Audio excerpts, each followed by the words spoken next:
Welcome to the NitWits, a weekly roundtable discussion on the Penn State Nittany Lions, now in its 26th season. Our panel features a longtime Penn State media and NitWits tag team. Neil Rudell of the Altoona Mirror and Mark Brennan of Lions 24/7 with Fight on State.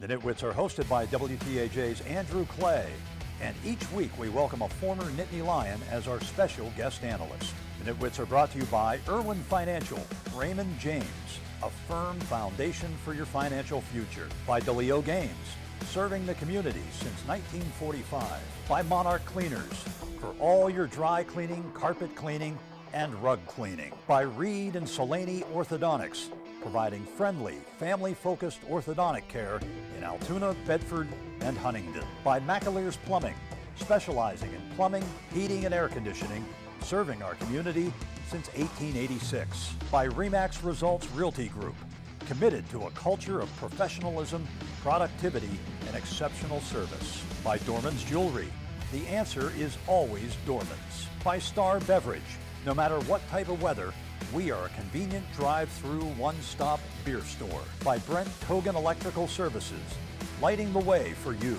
By NovaCare, Altoona and State College, the power of physical therapy. By Fullington Tours, offering round-trip transportation to and from Beaver Stadium from locations in State College and Altoona. By Blair Candy Company, the one-stop shop for all your tailgating needs, candy, snacks, paper supplies, and more. By Harry's Construction, if you can dream it, we can create it. By Lions 24/7 with Fight on State, your online home for Penn State football and recruiting coverage. And by the Altoona Mirror, featuring Penn State Game Day every Friday and Penn State Extra every Monday.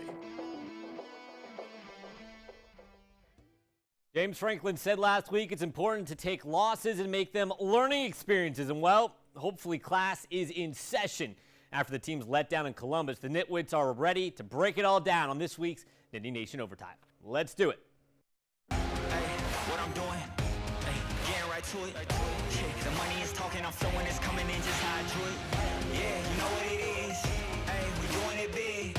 Look up, there is no limit, no, we cannot settle for this. Yeah, can't stop, nah, won't stop. Yeah, spin on live, you don't believe it, just watch.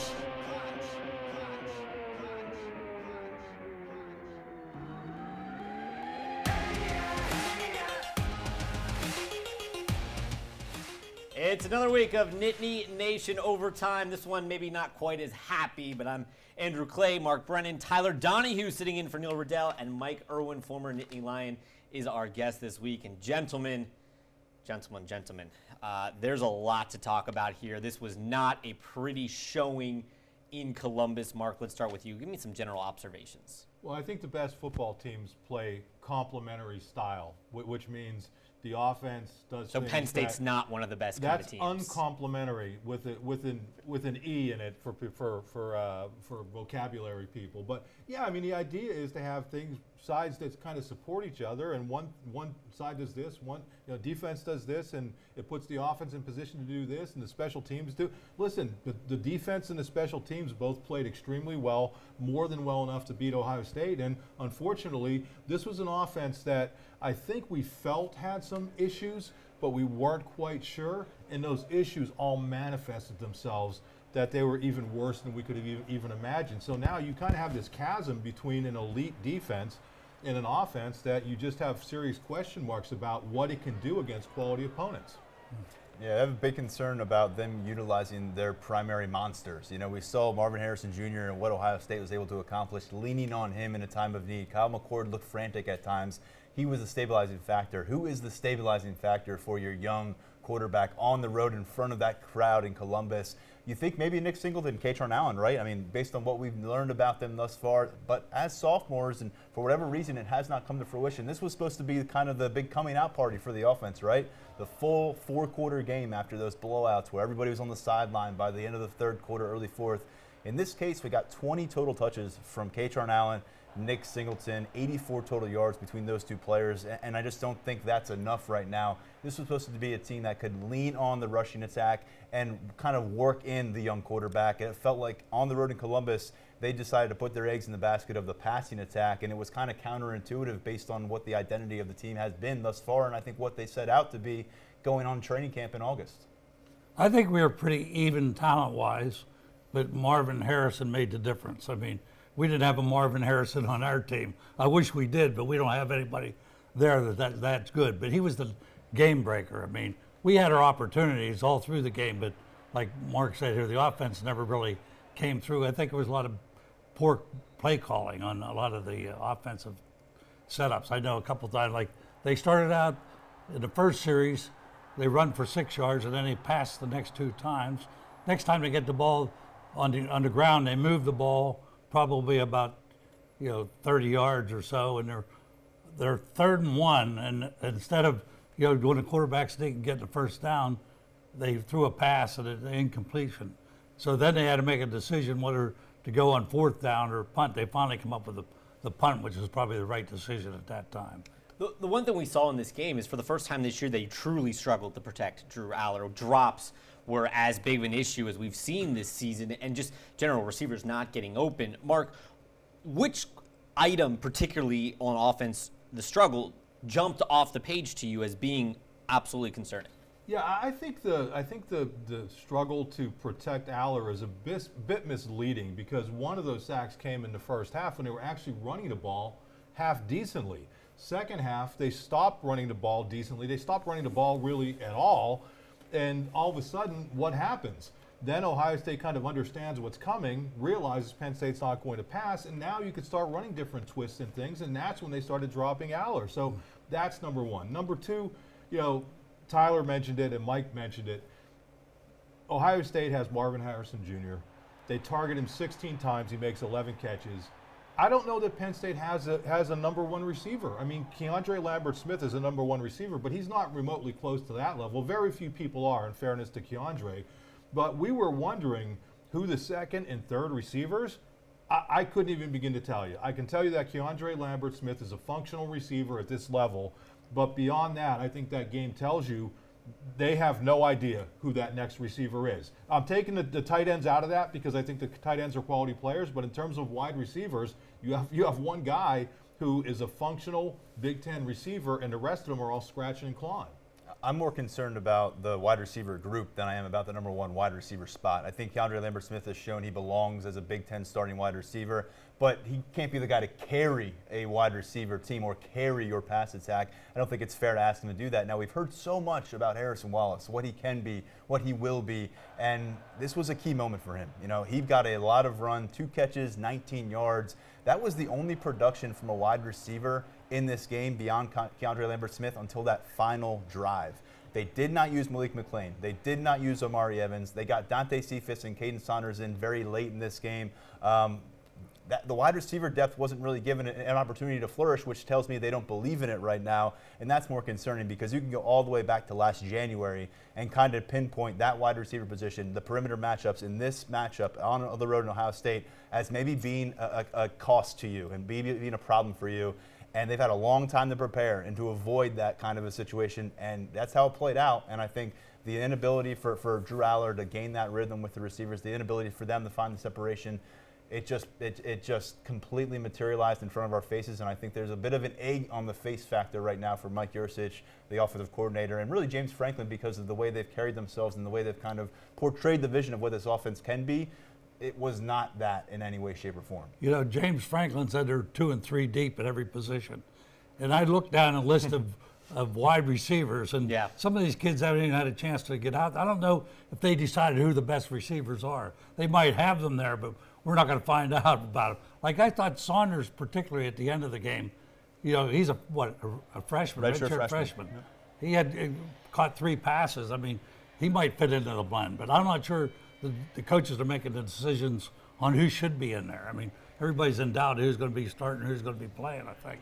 We saw Saunders and Cephas make a few catches there on that last drive. They hardly saw the field in the first part of the game. We saw McClain be a big part of the West Virginia win. He hasn't really seen the field much. I don't know what the answer is at that wide receiver. I don't think anyone does. Before we wrap up this block, though, real quickly, I want to quick talk about Mike Yurcich. Is it time to start having a question about Mike Yurcich? And we kept saying, wait till he has a quarterback, wait till he has this, wait till he has that. he's had all these bits and pieces, but this offense has yet to come together now in 3 seasons. Well, I think one game is too soon to say. But is it one game? Yeah. Well, no, I think in this season it's one game. So let's see where this season goes. And I think you'd be foolish to make any sort of brash decision on an offensive coordinator at the midway point of the season. He's going to have every opportunity. Now, if we see these same things pop up in the big games that are still remaining, and I would put Maryland as a big game on the road now. Obviously, I think there's a team called Michigan that's going to be visiting. He's going to have every opportunity in a bowl game, so we're going to see where this goes. If this pattern continues, I mean, clearly, if this sort of offense unveils itself in other games, and there's no question that there'll be decisions to be made after this season, but that's a long way off. I think it's a little too soon right now. Does Yersick make all the calls, the play calls, what are going? He makes all the calls. Okay. Well, I think he makes most of the calls. Yeah. We'll have to find out who made We know that fourth James. down We know call. James is in those meeting rooms. As Yeah. far as what happened Saturday, play-to-play understanding is Mike Yursich is Yeah. in control there, and certainly don't feel really optimistic about where that situation is coming out of a matchup like Just that. it's such a contrast with Ryan Day out there being involved with every Right. play that they're making, and Franklin sitting back, and I'm not sure how much he gets involved in some of these decisions, but he has somebody to blame it on in case it doesn't work out again. I do want to counter a point quick that Mark said about Sure. this being one game. I don't think this has been one game. I think these struggles that the offense showed us against Ohio State have been struggles all season long. I think they're just magnified against a really good defense. I don't know if this has been a one game of struggle or just now 7 weeks of struggle, just one looks Right. really bad on paper. I did mention that earlier, but what I'm saying is when you get into one big game, you're 6-1 now. And if after you're 6-1, you're thinking about making a coordinator change, I think that's just a little bit too soon. I think you have to get a little bit further into the season. And I think what we've seen from James Franklin is that if decisions need to be made, he will make them quickly. Well, we're going to talk more about this game when we come back. Some of the good, and I want to get deeper into Drew Aller and his struggles. Well, that when Nittany Nation Overtime returns. The NitWits are being brought to you by Irwin Financial, Raymond James, a firm foundation for your financial future. By DeLeo Games, serving the community since 1945.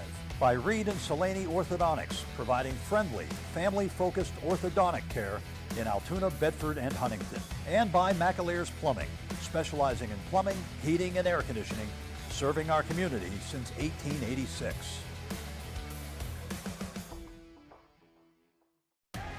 You're watching Nittany Nation Overtime. Well, guys, before we get into the good, because there was good in this game, I know it was limited, I want to talk about Drew Aller. This was obviously his worst performance as a Nittany Lion. There's just so much to say. He was so emotional after the game. Mark, I wanted your thoughts first on his performance and really the way he handled himself after this game, because we have not seen Drew Aller show those kind of, we haven't seen a Penn State quarterback in a long time show those kind of emotions. Yeah, it's been a while. I mean, with respect to his performance, I think we all figured at some point he wasn't going to be completely on his game, and this turned out to be that instance. You know, the one thing I would say is they've preached and preached and preached that they don't want the kid to make the game-losing mistake, and he didn't do that, okay? I know that's faint praise, but when the coaching staff makes a ridiculous fourth down decision that's effectively a turnover that ends up allowing the opposing team, I'm not going to put that much of the blame on Drew Aller. What I will say is that, Tyler mentioned it earlier, it's very nice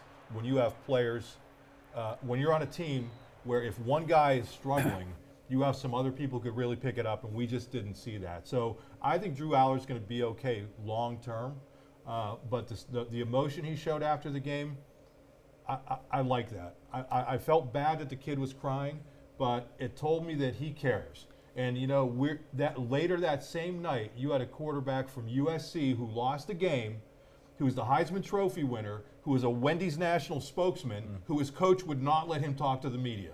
And here you have a sophomore, you know, in his home state crying his eyes out. And I have a lot of respect for Drew Aller for coming and talking to us. And you were there, you know. It reminded me he's 19, right? That's what it reminded me when he's up there shedding tears. Like he's a kid. Can I also bring up the fact that I don't think we have to look too far back. You were there with me in Minneapolis. I think you may have been there back in 2019. Penn State's 8-0 under Sean Clifford, first-year quarterback. The wheels came off in Minneapolis. He had 3 turnovers that day. Drew didn't have the turnovers, but Sean, put a lot of that blame on himself, like Drew did, and he was in tears in Minneapolis. And we saw a different Sean Clifford the rest of the way he handled himself with the media, the way he handled himself in, kind of in public settings. And there was a little bit of kind of the early, I guess, fervor out of, he felt like he probably couldn't be bit. He couldn't be beaten early on. He had that, kind of sticking out his chest. And now Drew Aller, guy who rose to prominence, #1 quarterback recruit in the country. He's had people talking about how great he's going to be and how good he has been, and he still hasn't turned the ball over. All week there was all this coverage about him coming back to Ohio, and he just got hit in the mouth and hit the canvas in a significant way. And I think we're really about to learn about the psychological profile of Drew Aller, which is just as important. If you want to hand the keys to a guy and say, you're our franchise quarterback, he needs to be the psychological fit for you, just like he needs to be the physical fit. And I think we're going to figure that out about Drew Aller starting, this week of practice and moving forward. And you can't forget about him playing against probably the second best defense in the country. Penn State might have the best defense in the country. But I look at him back there in the pocket. He had very little time to throw the ball, a lot of time. And he was scrambling around trying to get away from people blitzing. They were coming after him. And even, this is a minor thing, but a minor detail, but it seemed like the center was snapping it to his leg. He had to go down here to get the ball to straighten up before he, looking over the team. And they're coming at him. I mean, I give him a lot of credit for hanging in there. I don't know if it's his fault, but we didn't like the play calling, and some of those things affect all that. And, I'm sorry, Mike, but important to mentioning that through all of that, he said, I sucked. He did. He took the blame. That is what a leader does. It clearly was not his fault. Not all his fault, No. but it was partially his fault. But leaders do that, and the veteran players respected that from him. They told us that. They said, yeah, it wasn't his fault, but we really appreciate that he has our back. There was some good in this game. I know a lot of it was around defense. What did you guys see that you liked from the loss? I mean, the defense was as billed. The offense was not. They no-showed, and that cost Penn State. But this defense, there was a span there, I think it was 8 possessions, where Ohio State gets points off one of those possessions. That doesn't happen to the Buckeyes, and that hasn't happened to the Buckeyes for a very long time. The one possession they did score on was the drive where Curtis Jacobs appeared to have that forced fumble and touchdown, which could have changed the complexion of the game. So this defense kept giving the ball back to Drew Aller and Mike Yurcich and saying, figure a way out. It's a one-possession game. Figure it out. We don't know if it got that emotional on the sideline, but they never came up with an answer on offense. And I think ultimately we could have looked back at this game years down the road and said, what a performance by the defense on the road in Columbus. They knocked off Ohio State. Instead, kind of goes by the wayside. We remember this because of the offensive performance. Well, that Curtis Jacobs was a big play. I think the whole outcome of the game might have been changed at that point. And then I don't think the referees helped us out too much after that. They gave him the holding call, which was a little bit iffy. And then they gave it a roughing the runner, illegal, the quarterback, yeah. Another bad call that I thought they had. So we were battling a couple of referees too, I think, in that case. I want to shout out Alex Falcons. At beginning of the year, you didn't know what the kicking situation was. He is really steady. That he had 2 40-yarders in the loss. You didn't trust a kicker necessarily over the last couple of years to necessarily hit 40-yarders. You feel really good now when Falcons runs out there. You feel pretty confident. He seems to have really stabilized what was a huge question mark coming into the season. And again, he was, very good on Saturday. When we come back, we are going to talk about the big picture, maybe some scheduling conversation. That's when Nittany Nation Overtime returns. The NitWits are being brought to you by Monarch Cleaners for all your dry cleaning, carpet cleaning, and rug cleaning. By RE/MAX Results Realty Group, committed to a culture of professionalism, productivity, and exceptional service. By Dorman's Jewelry, the answer is always Dorman's. And by Star Beverage. No matter what type of weather, we are a convenient drive-through one-stop beer store. You're watching Nittany Nation Overtime. Okay, the GPS rerouting us here in our conversation over the break. We got to talking. We want to talk about 4th and 4. That decision with 7.5 minutes to go. James Franklin said in the postgame press conference, we went for it because we thought we might not get the ball back, and that just seems, I don't think any of us understand that decision or believe that explanation. You can't preach to your sophomore quarterback that you can't make mistakes. Go above and beyond not to make mistakes. Don't give the other team the ball in short field situations, and then do that. When you have a defense that's dominating, you have a punter who's punt pinned 4 inside to 20 already, and you have more than 7 minutes left. Just a terrible call. I think it went so against game flow. The preceding 3 possessions for Penn State, 3 and out, 3 and out, 3 and out. That would have been a 3 and out if they elected to punt. I just wonder where the confidence comes from. You've got 12 plays that were unsuccessful stringed together in picking up a first down. What makes you think number 13 is going to get it done in this situation when you've got this defense as a good fallback plan? I can't add to that. I think, that it was a bad decision. Going for it at that time. Otherwise we have a lot of time on the clock. We have a couple minutes to go. 3 timeouts, too. They didn't go for it on 4th and 1 in the first half when they probably should have. I wonder how much this was, we should have gone for it earlier, maybe a makeup call kind of thing. It didn't make any sense, and his explanation even worse. But they should have gone for the 3rd and 1 rather than 4 and 1. Well, it'd been nice if they would have run the ball instead of throwing a swing pass to a guy who dropped it. That's right. But it's a common theme in this series, isn't it, Andrew? James Franklin now 1-9 against Ohio State. Real quickly, what does that say about who he is as a coach? Because now it's time to really start examining that, right? Yeah, listen, if that's your record, that is who you are. He has pounded the table for years saying, we need this and we need this and we need this and we need this to compete against the elite teams in the Big Ten. Well, now you have so many of those things. I think if you looked at both of those teams, you would say that that outside of one player, albeit a very good player, the talent level was very, very equal. So to me, that comes down to coaching. I hate that talent thing saying Marvin Harrison because Penn State has players on the defense that Ohio State doesn't have on the defense right, too. So there is advantages for Penn State on that conversation. And you have the opportunity to recruit those kids too. I just think Ohio State has been the brick wall for them. They've gotten some punches landed on Michigan, but you've got to go back to where you had a spark play on special teams and a season. Unfortunately, the one time you beat Ohio State, you already had picked up 2 losses that year. It's a very poor circumstance for James Franklin to be dealing with that 1 out of the 10 to be that year. But I think ultimately when you look at it, it's the end of this Big Ten East era. And it's just a really sour taste left in people's mouth because it just felt like, Ohio State's in the daddy situation in this relationship, and no one wants to feel that way. But we got to give Franklin credit for recruiting a lot of good athletes.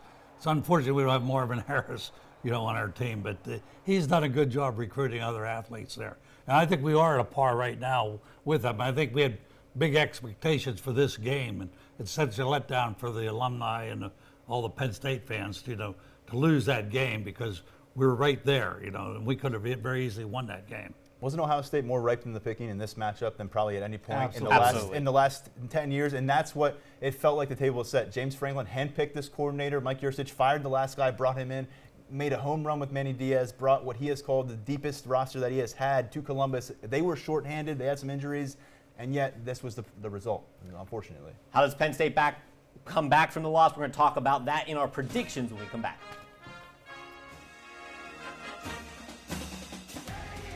Don't miss a minute of Nittany Nation Overtime, now also on Apple and Spotify.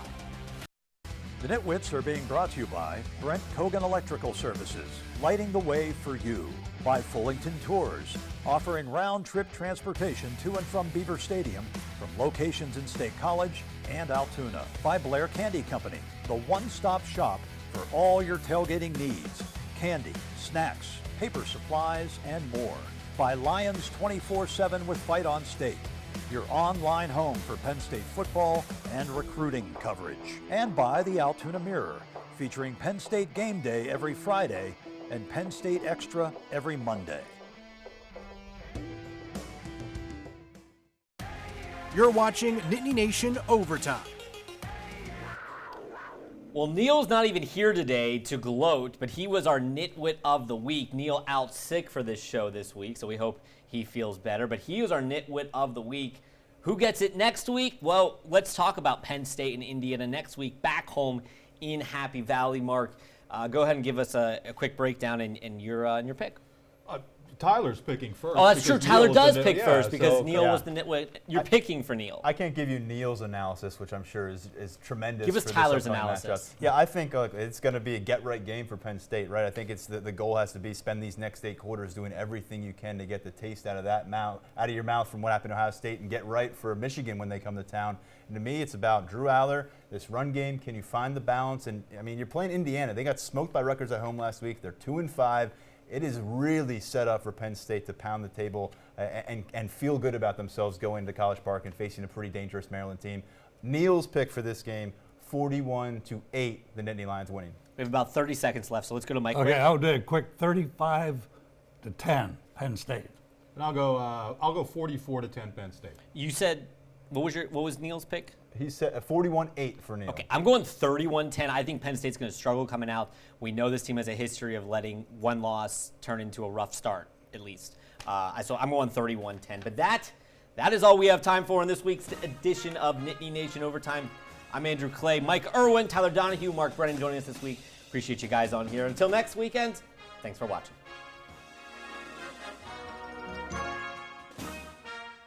Thanks for watching WTAJ's Nittany Nation Overtime. Tonight's show is brought to you by DeLeo Games, Cisney & O'Donnell, The Student Bookstore, Joe Comfort Toyota, Legends Power Sports, and Belding & Mall. The NitWits have been brought to you by Irwin Financial, Raymond James, a firm foundation for your financial future. By DeLeo Games, serving the community since 1945. By Monarch Cleaners, for all your dry cleaning, carpet cleaning, and rug cleaning. By Reed & Solaney Orthodontics, providing friendly, family-focused orthodontic care in Altoona, Bedford, and Huntington. By McAlear's Plumbing, specializing in plumbing, heating, and air conditioning, serving our community since 1886. By RE/MAX Results Realty Group, committed to a culture of professionalism, productivity, and exceptional service. By Dorman's Jewelry, the answer is always Dorman's. By Star Beverage, no matter what type of weather, we are a convenient drive-through, one-stop beer store. By Brent Kogan Electrical Services, lighting the way for you. By NovaCare, Altoona and State College, the power of physical therapy. By Fullington Tours, offering round-trip transportation to and from Beaver Stadium from locations in State College and Altoona. By Blair Candy Company, the one-stop shop for all your tailgating needs. Candy, snacks, paper supplies, and more. By Harry's Construction. If you can dream it, we can create it. By Lions 24/7 with Fight on State, your online home for Penn State football and recruiting coverage. And by the Altoona Mirror, featuring Penn State Game Day every Friday and Penn State Extra every Monday. Thanks for watching, and we'll see you next week.